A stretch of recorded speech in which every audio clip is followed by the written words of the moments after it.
So, the final operators which we are going to discuss is logical operators. We have discussed about arithmetic, assignment, comparison, bitwise, identity, membership, because when you go for bitwise operators, you have understood how you should convert them into binary format. There you have bitwise and bitwise or bitwise XOR, bitwise left shift, bitwise right shift. If you see here logical operators, you have and or not, because and or not should be written in lowercase only, capital A, capital O, capital N. It is just only for an understanding purpose, but when you go for representation, you should use them as keywords, because not is a keyword, and is a keyword, or is a keyword.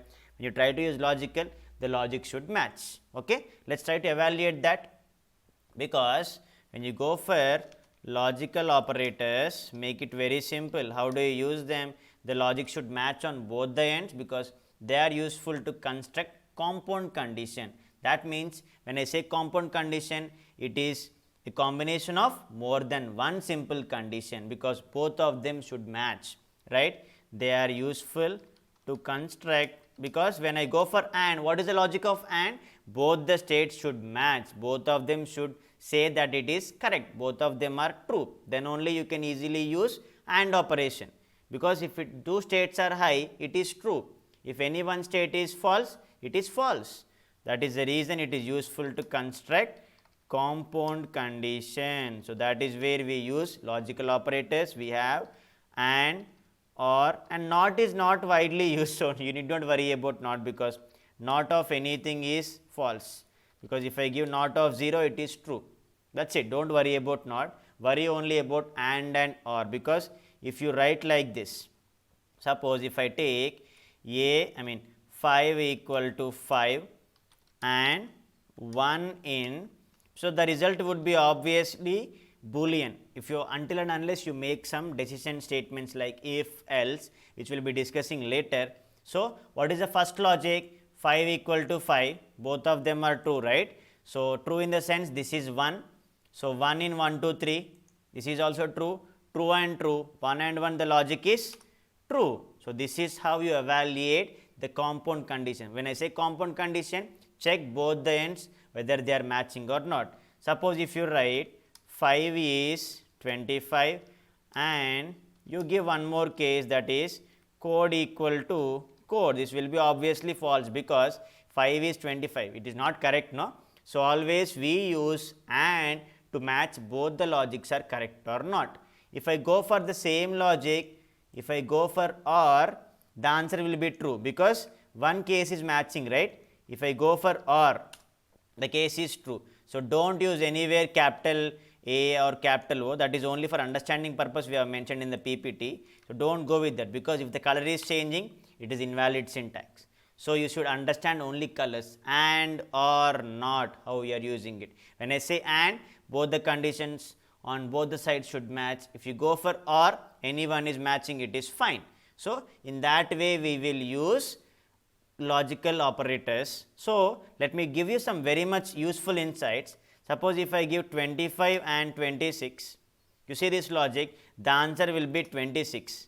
The reason is, if I use this way 25 bar, you use ampersand is for binary and you get a binary format. If you go for 25 bar, this is or operation, you get some different result.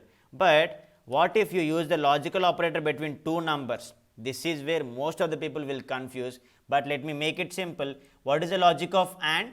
It expects both the values should be present, right? Yes. In the same way, 25, okay, one value is present. If it is present, take it as true, one case, and it will not satisfy the first end, right? The last value should also be true. So, both of them are true, it returns the last value.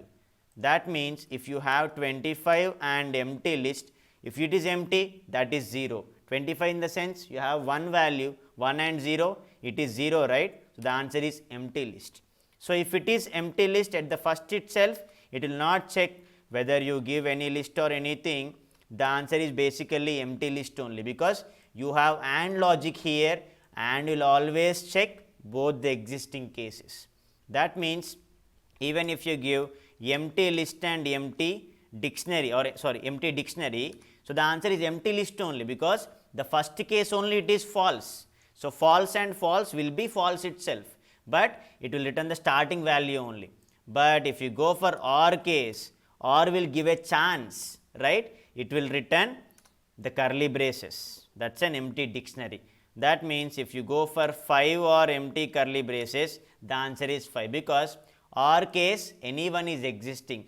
But if you go for AND case, both of them should be existing. You will get the empty dictionary. Suppose if you write like this, 5 and 25 are curly braces. The answer will be 25 only. You need not worry, because if you go for curly brace, if you go for AND logic, this value is present, this value is present. But when you go for 25 OR, so if one is OR, if one value is existing, it is true. So remember all the basic things. When you go for AND, both of them should be existing. And even if you see empty list or empty tuple, the answer is empty tuple only, because OR logic, it will not satisfy first, it will just go to the next case also, it will give some hope. But when you go for AND logic, if the first one is empty, it will not check for the next one also, the answer is empty list only, right? So make it very simple. This is all about logical operators. If you go for AND, both of the statements should be true. If you go for OR, any one is true, right? So relate in that way, it will be very much easier to understand. So this is all about 7 types of operators, which we have started discussing with arithmetic, assignment, relational or comparison, identity, membership, bitwise operators and membership operators.